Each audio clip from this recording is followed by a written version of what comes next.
Alright, this is how I caught an easy 1:5 risk to reward ratio, and this is going to be a complete breakdown of how I caught this trade, right? As a matter of fact, I actually posted this trade NZD card, by the way. So that is the same, that is the exact pair, as you can see right here. NZD card, I called this trade live on the Telegram channel. So I'm going to be explaining you how I caught this trade and what I did to hold the trade to 1:5 risk reward ratio, and why I closed at literally the perfect point before the reversal, right? So this is going to be a full breakdown of this market. So I broke down this market here on YouTube, but let us do a quick trade recap. So starting with the weekly time frame, this is exactly what I saw at the time, right? So coming over to the weekly time frame, what we observed was that we had this solid resistance level that price has pretty much not broken for the past 616 days, right? At the time it was around 609 days. So I drew the major area because it's a very strong reaction point that price could actually react off of. That is one information from the weekly. Now we'll go over to the daily time frame. Now coming over to the daily time frame, what I observed before our trade was that price came to the area and rejected off of that area for the very first time, right? It came and rejected from that same area. But looking over to the left, I saw a clear rejection right here. Anytime we came to this area, I saw a clear rejection right here. We came to this area, I saw a clear rejection, and so on.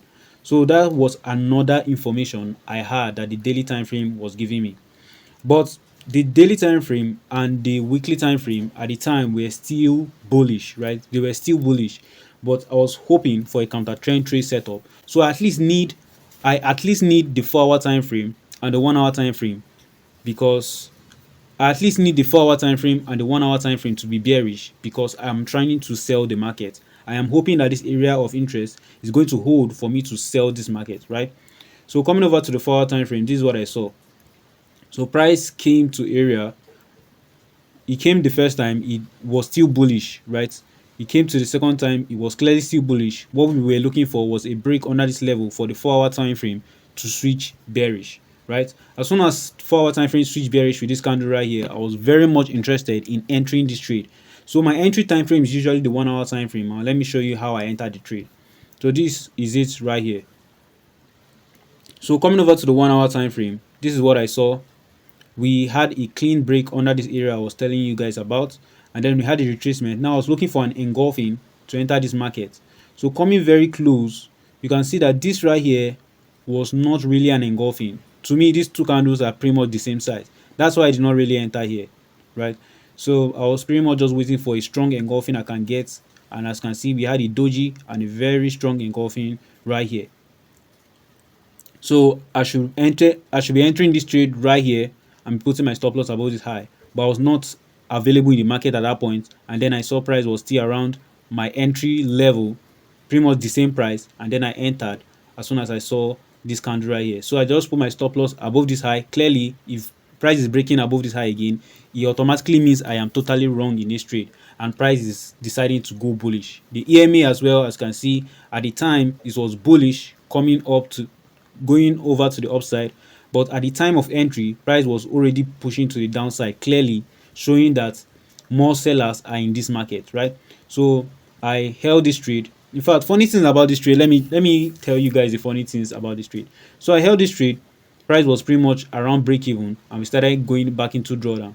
So I was happy about the second engulfing that we had, and then new candle came and we were pretty much almost at stop loss at one point, right? But we rejected off of this minor area that I drew previously, and then we started pushing to the downside. Now we are maintaining bearish structure. For us to be interested in this market, we need for us to be holding this market, we still need bearish structures, right? So my final take profit target was this level right here, and let me explain how I got that level. Coming over to the daily time frame, if you come over to the daily time frame, you can see that the first reaction point that price is going to react off of, from if market is coming down, where is the first point it might react from? Here or here? But this right here is called the daily structural point. So I believe that price is going to make it to this level, even if it just weak into that level. So because of this level, that's why I closed my trade on time, right? Now let me show you guys the best thing about this trade I've not covered yet, right? So my entry criteria especially on the 1 hour time frame. So my time frame to enter the market is 1 hour time frame. And what I usually look for is something very simple. I need a clean break right here, under here, a retracement, and an engulfing to take this trade to the downside, right? Or if I'm looking for a buy setup, I'm doing the same thing to take the trade to the upside, right? So now looking at this trade, we had a clean break right here.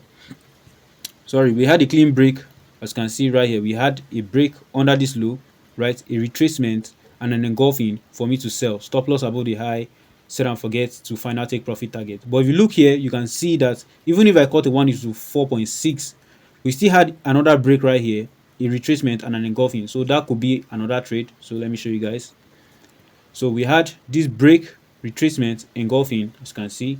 So enter at the second candle after the engulfing, stop loss above all these highs right here, as you can see, right? That is another entry. This is another entry right here. We have a clean break, retracement, and we have an engulfing right here, as you can see.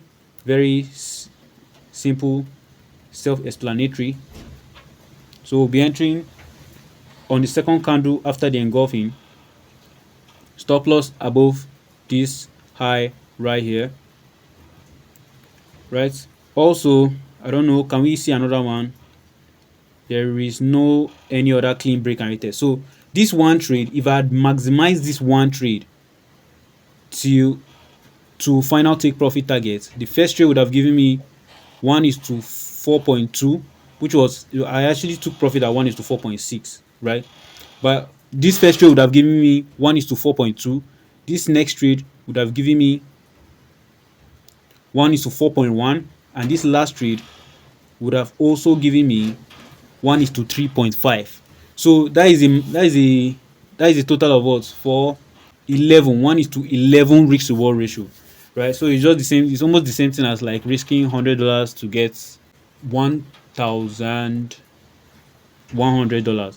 That's crazy risk reward ratio. So that's how I call this trade. Very simple, very explanatory. So I'm going to be breaking this entire market again for next week to find the best pairs that we're going to be trading for this upcoming week, and then we'll choose the best pairs that will give us the opportunity, just like NZD card, and we'll try to make money from the market. So that's pretty much it.